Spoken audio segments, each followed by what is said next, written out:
1971 के हमारे वीर सपूतों की याद में, सेना के उन शहीदों की याद में, जवानों की याद में पिछले 50 वर्षों से वो अमर जवान ज्योति जिस स्थान पर जल रही है, उसको बुझाने का काम नरेंद्र मोदी जी की सरकार कर रही है।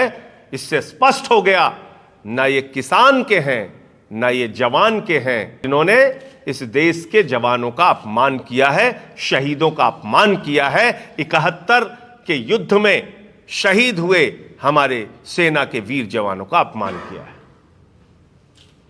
मैं मोदी जी से कहना चाहता हूं कि अगर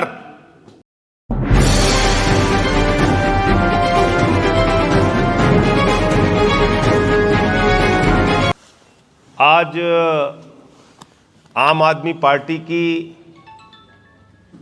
तीसरी सूची को पार्टी के राष्ट्रीय संयोजक अरविंद केजरीवाल जी ने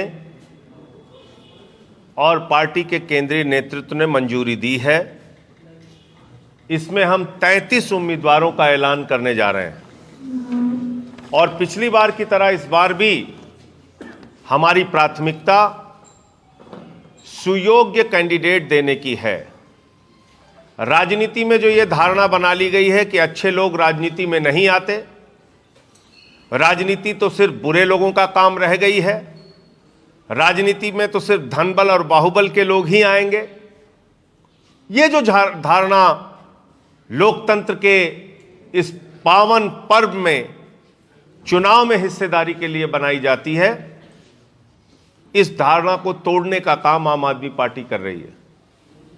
और हम समाज के उन लोगों का चयन कर रहे हैं जिन्होंने विभिन्न क्षेत्रों में रहकर अपना योगदान दिया है, देश और समाज के लिए काम किया है। आज की 33 लोगों की जो सूची है, इसमें भी हमारे एक प्रत्याशी ऐसे हैं जो अनुसूचित जाति जनजाति आयोग के सचिव रहे हैं, पूर्व आईएएस है। 2 ऐसे हैं जो डॉक्टरेट हैं, पीएचडी हैं। 9 ऐसे हैं जो पोस्ट ग्रेजुएट हैं और 13 ऐसे प्रत्याशी हैं जो ग्रेजुएट हैं।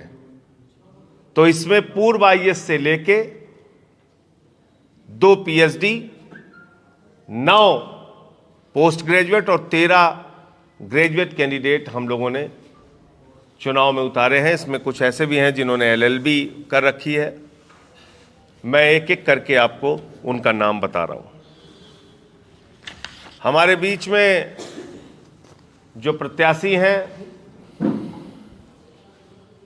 प्रयागराज से 12 सीट है, विधानसभा 264, कन्हैया लाल जी, ये अनुसूचित जाति जनजाति आयोग के केंद्रीय अनुसूचित जाति जनजाति आयोग के ये सचिव रहे हैं।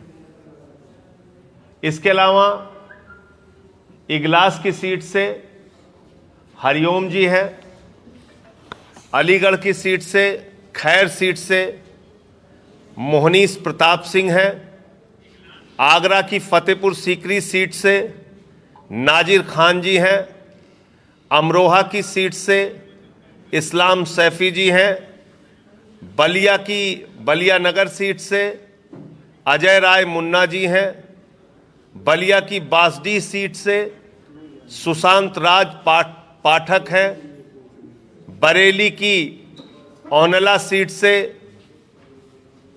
आंवला सीट से राम सिंह जी हैं, बरेली की बहेड़ी सीट से मोहम्मद आसिफ जी हैं, बरेली की बरेली कैंट सीट से शिवगिरी नागवंशी जी हैं, शिवरी नागवंशी जी हैं, बरेली की भोजीपुरा सीट से डॉक्टर महेंद्र पाल सिंह राणा जी हैं,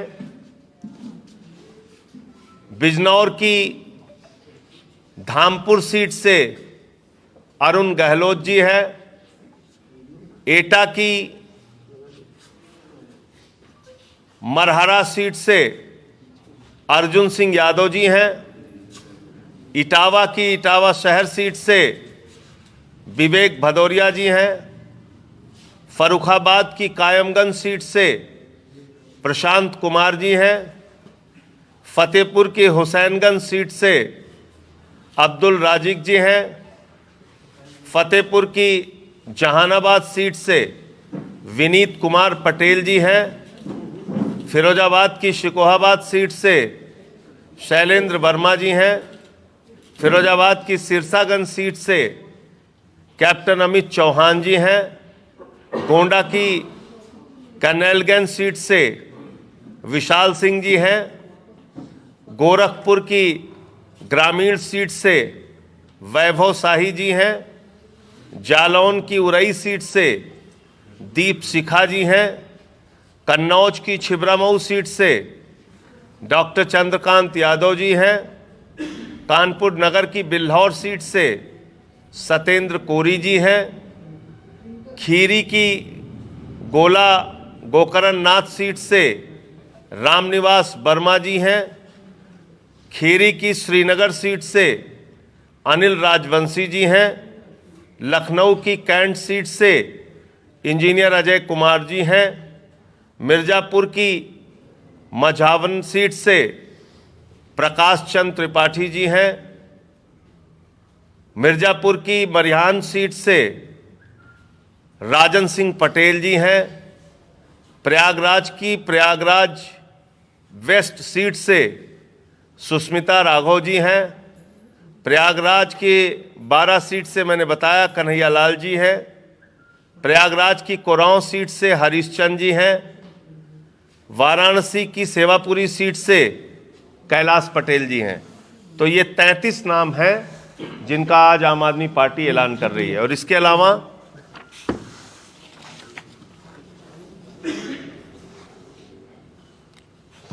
ये 33 लोगों की सूची है जिसकी तीसरी सूची को पार्टी के केंद्रीय नेतृत्व ने मंजूरी दी है और ये 33 लोगों की सूची है।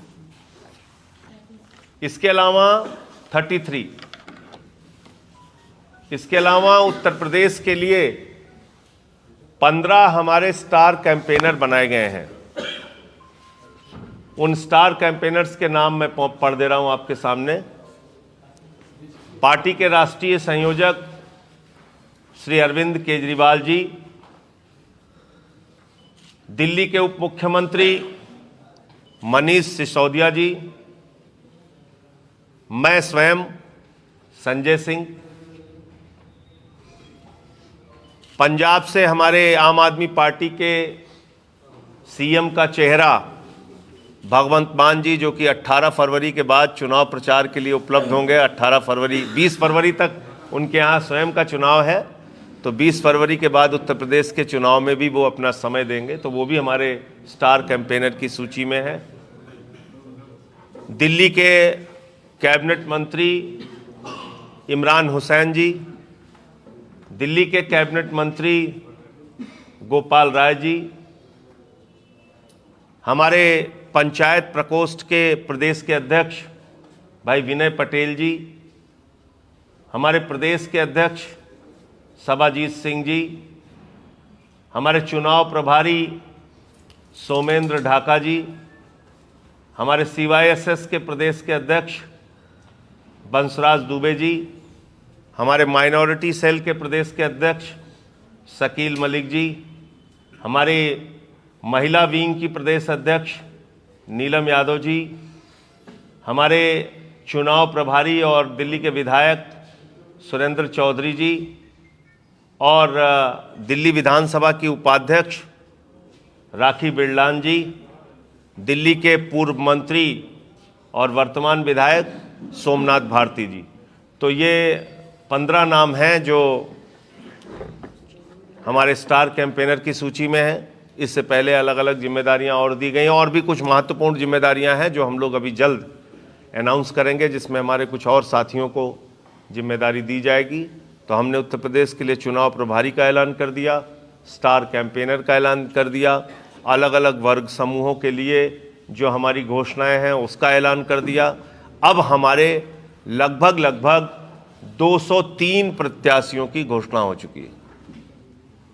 जो लोग पूछते हैं आम आदमी पार्टी का संगठन कहाँ है, जो लोग पूछते हैं आपको अच्छे प्रत्याशी मिलेंगे भी कि नहीं मिलेंगे, उनको मैं बता देना चाहता हूं सबसे योग्य प्रत्याशी अब तक आम आदमी पार्टी ने दिया है और 203 की संख्या में अब तक हम प्रत्याशियों की घोषणा कर चुके हैं। मात्र 200 प्रत्याशी और हैं जो आने वाले दिनों में हम लोग उसकी घोषणाएं करेंगे समय समय पर।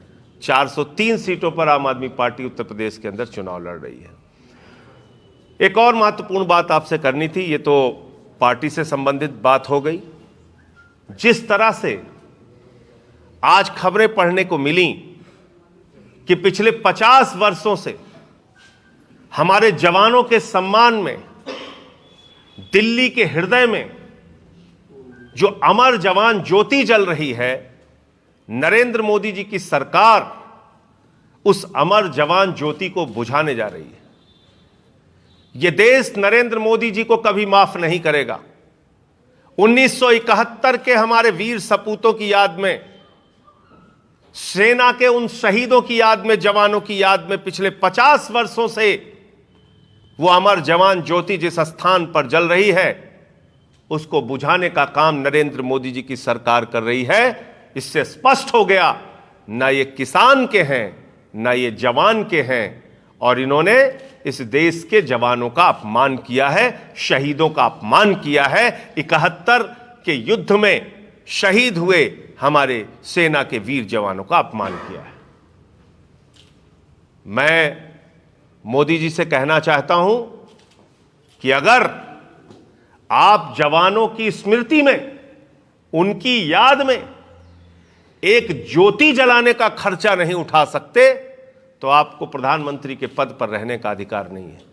आम आदमी पार्टी आज कह रही है, अगर आप उसका खर्च नहीं उठा पा रहे हैं तो आम आदमी पार्टी उसका खर्च उठाने के लिए तैयार है।